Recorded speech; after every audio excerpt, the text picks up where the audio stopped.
చెడిపోతుంటే చూడలేనమ్మా. ప్రపంచంలో ప్రతి వ్యక్తి ఏదో ఒక తప్పు చేస్తాడు. దాన్ని కప్పు పెట్టడం మంచిది అని నేను అన్నాను. సమయాన్ని బట్టి సర్దుబాటు చేసుకోవాలి. పాపం స్నేహితుల కోసం నీవెంత శ్రమ పడుతున్నావో. నీ రుణం ఎన్నాళ్ళకి తీర్చుకుంటాడో మా వేమయ్య. దీనిలో ఆయన నాకు రుణపడిందే ఉందమ్మా. నా విధి నేను నెరవేర్చుకుంటున్నాను. చిన్నబాబు గరుస్తున్నాను. ఎక్కడి నుండి తీసుకొచ్చావో అక్కడికే చేర్చు.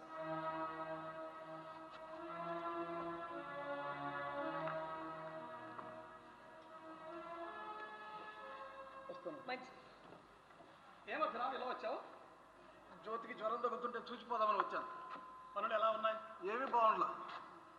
నీవు బాగున్నావు కదా? నా బాగోగులతో నీకేమిటి పని? అభినందన. ఇన్నాళ్ళ నుండి స్నేహంగా ఉన్నాం కదా, ఒక్కసారి నా చుట్టానికి వచ్చావా? తీరిక లేదు అభిరా. అవునులే, కోరికలు ఎక్కువైతే తీరిక ఎలా ఉంటుంది? నువ్వు వెళ్ళిరా నాయనా. అలాగేనమ్మా. అదేమిటి వదినా అభిరామి నల్లమంట? ఇక్కడ ఉండి నేను చేసే పని మాత్రం ఏముంది బాబు, వస్తా. అభిరా అభిరా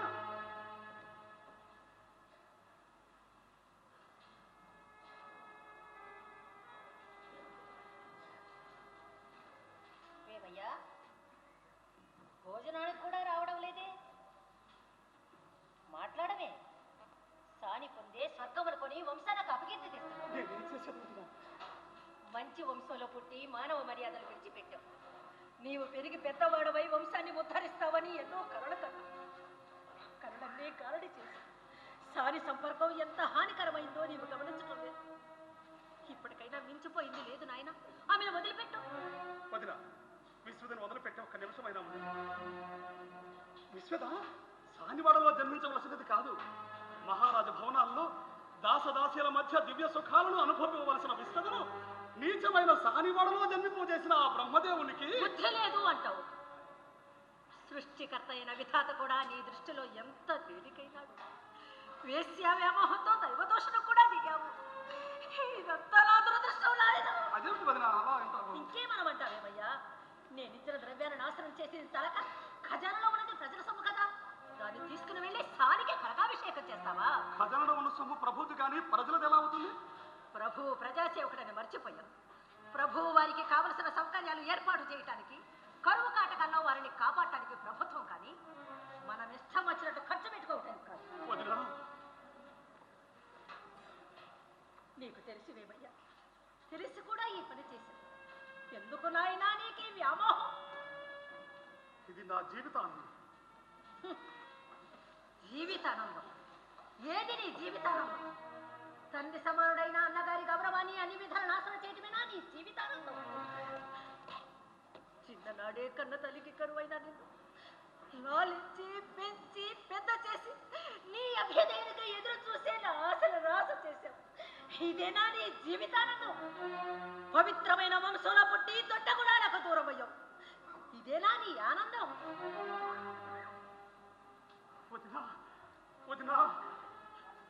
పండు వంటి నీ జీవితాన్ని సారి కల్పించి నీ భవితవ్యాన్ని పాడు చేసుకుంటావా వేమయ్య? ఇప్పటికైనా మించిపోయింది లేదు నాయన. ఆమెను విడిచిపెట్టి చక్కని కన్యని వివాహం చేసుకొని వంశాన్ని ఉద్ధరించు నాయన. మన వంశాన్ని ఉద్ధరించు నాయన. వదినా మీరెన్నైనా చెప్పండి, విశ్వతను విడిచి ఒక్క క్షణమైనా ఉండదు.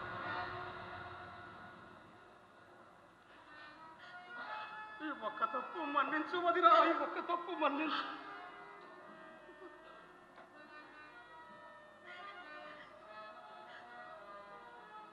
సరే, నీ ఇష్టం అయినా నీ ఇష్టం.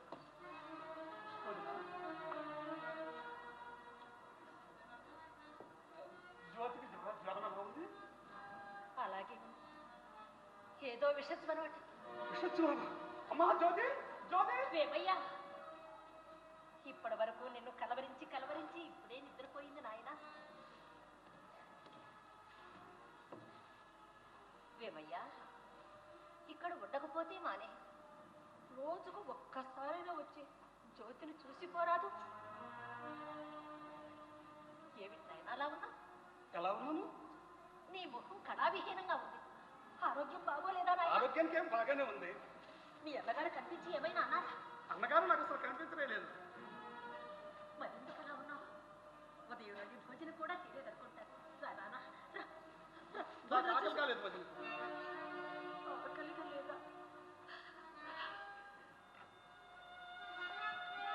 వదినా ఏమిటి వేమయ్య? ఏమి లేదులే. వేమయ్య, ఏదో అడగటానికి సంకోచిస్తున్నావు. అడుగు.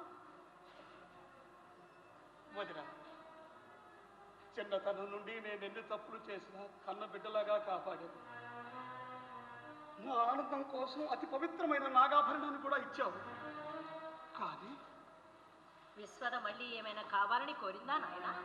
కోరింది వదినా. ఏం కోరిందో చెప్పు. చెప్పు వేమయ్యా. నీవు సంతోషంగా ఉంటే మాకు అదే 10,000 నాయన. వదినా, నీవు నా పాలిట దేవత. సరే, ఏం కోరిందో చెప్పు. చెప్పడానికి నోరు రావటం లేదు వదినా. మరేం పర్వాలేదు, చెప్పు నాయన. వదినా, సాధుగుణముతోడనను సాకియు కాసులనెన్నిదే నిజును కాదనకిచ్చినావు మమకారము మీదగా. కానీ ఇప్పుడా విశ్వత కోర్క చెప్పుటకు మానసమెంతో తప్పించుచుండగా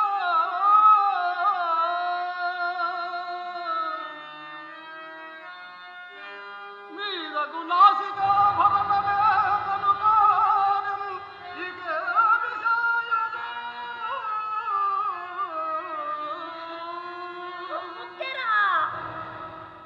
అవును, ఈ ఒక కుడికే చెల్లిస్తే ఇంకేమీ కారణం. పవిత్రమైన నా ముఖ్యన ఒకవేళ పడితే పోయిందా?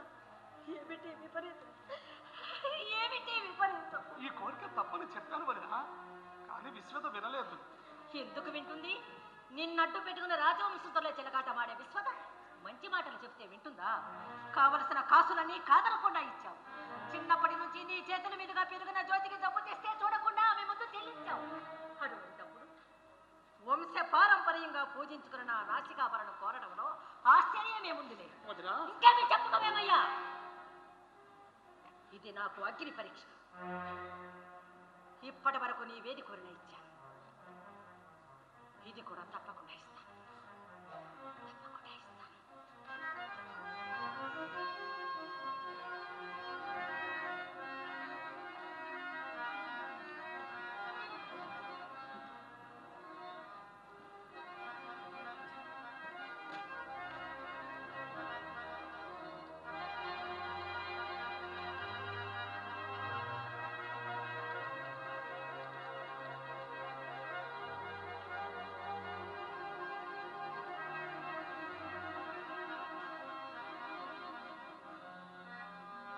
తీసుకోవేమయ్యా. ఎంత మంచిదమ్మా.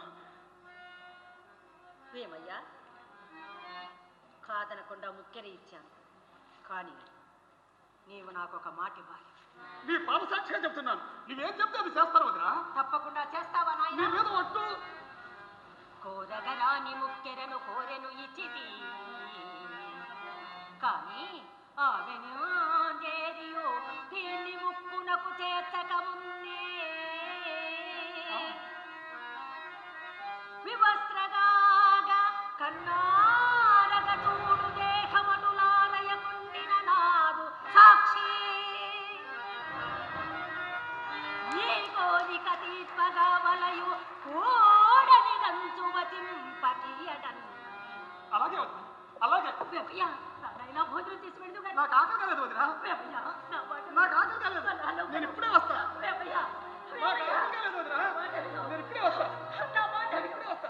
వేమయ్యా, అమ్మా, అమ్మా, జ్యోతి, వేమయ్యా, వేమయ్యా, వేమయ్యా, అమ్మా, అమ్మా, జ్యోతి, వేమయ్యా, వేమయ్యా, జ్యోతి, వేమయ్యా.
పెదవులట, నర్తనము నవరస భరితమట. చిన్నబాబు గారు ఎంతటి సొగసిరో అంతటి మాటకారి కూడా అయినాడు. తన మృదు మధుర సరస సంభాషణలతో నాదం స్వరమూదుతున్నట్లు ఎంత హాయిని దొరుకుతున్నది. ఏమిది, ఏమి చిత్త చంచల్యము కలుగుతున్నది. కన్ను మూసినా కన్ను తెరిచినా అతని రూపమే నా మనసునందు నిలువరించుకుంటేనే, అతని రాక కోసం పరితపించిపోతుంది. ఇది మోహమా, అనురాగమా, లేక ఆరాధన? అతనిప్పుడు తన వాడిగా ఉండాలన్న స్వార్థ చింతన మనస్సున కలవర పెడుతున్నది. ఇది దురాశ అవుతుందేమో. ఏమిది, నా కొడుకನ್ನು అదురుచున్నది. ఏమి అనర్థము రానున్నదో దేవుడా. ఇక నాకు మిగిలిన జీవిత లక్ష్యం ఒక్కటి. మణిమాణిక్యాలు భోగభాగ్యాలు నాకు అక్కరలేదు. చిన్నదొరగారి సాంగత్యాన్ని మించిన సౌభాగ్యము నాకు అక్కరలేదు. వారి పాదాల చింత సేవ చేసుకునే భాగ్యం దక్కితే నా జన్మకదే మహాభాగ్యం. ఇదే మహాభాగ్యం, ఇదే మహాభాగ్యం. విశ్వదా, విశ్వదా, వచ్చారా? వచ్చాను.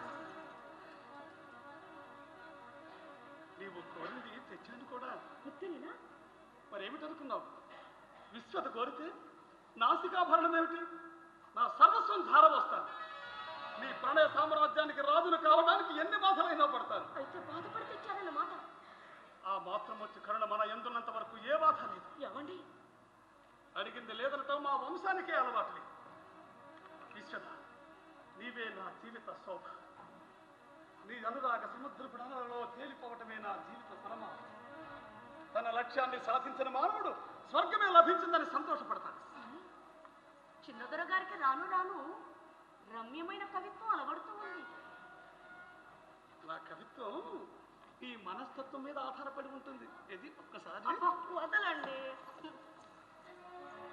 అవునండి, మీరు తెచ్చిన ముఖ్య ఖరీదు 14 లక్షలటగా. ప్రేమ భిక్షను అర్థించేవాడు ఎన్ని లక్షలైనా లెక్క చేయడు. అయితే ఏది చూపించండి.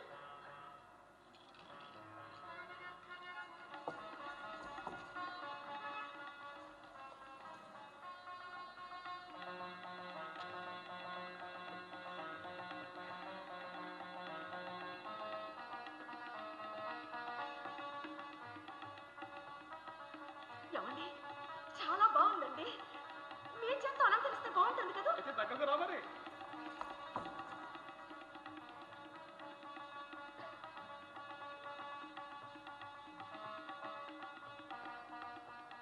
మీ వదిన గారు ఏమైనా బాధపడ్డారా? విశ్వద, ఒక్క మాట. ఒక్క మాట కాదండి, మీరు 1000 మాటలు చెప్పినా వింటాను. చెప్పండి. ఇంతవరకు నీకు సొంత లోపం చేయకుండా నీకు కావలసిన కోరికలన్నీ నెరవేర్చాను. ఇప్పుడు నాకు ఒక కోరిక ఉంది, అది నువ్వు తీర్చాలి. మీ కోరిక నేను ఎప్పుడన్నా తీర్చనున్నానో చెప్పండి. ఇదివరకు కోరికలు వేరు, ఈ కోరిక వేరు. వింతగా మాట్లాడుతున్నారు. మీ కోరిక నెరవేరడమే నేను కోరేది కూడా. విశ్వద, నీవేమీ అనుకోకుండా ఉంటే. అనురాగపూరిత లేని మీరు ఎంతగా అర్థించాలా? అనుమానం దీనికి చెప్పండి. మనం ఆదర్శ ప్రేమమూర్తులను కాదలిస్తే ఈ ఒక్క కోరికే నెరవేర్చు. చెప్పకుండా నెరవేర్చమంటే నేనేం చేసేది? అయితే నీవు చేయవలసింది చెబుతాను. నీ మదిలోని కోకెలని నిర్మల ప్రేమను తీర్చిన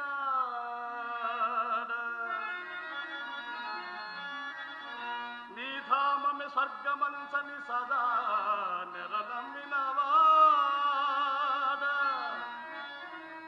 కావునల్ మామక నిస్తుల ప్రణయ మల్దిత మల్దు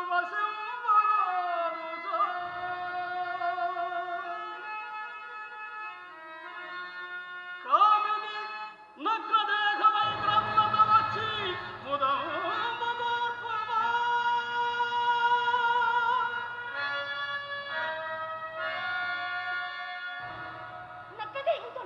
అవును విశ్వద, నీకు నా పైన నిర్మలమైన ప్రేమ ఉంటే నగ్నదేహంతో వచ్చి నగ తీసుకో. చాలా వింత కోరిక కోరారు. సరే కానివ్వండి.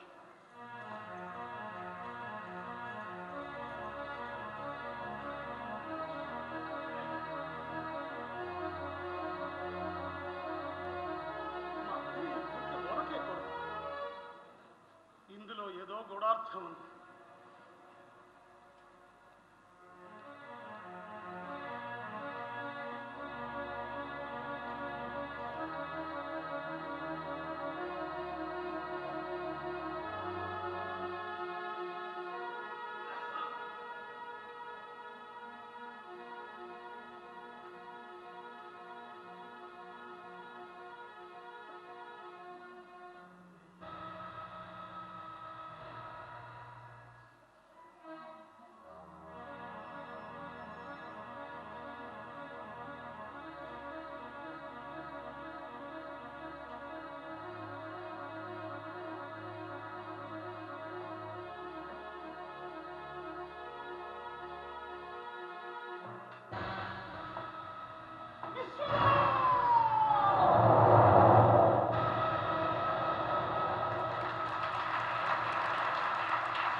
ఏమిటిది?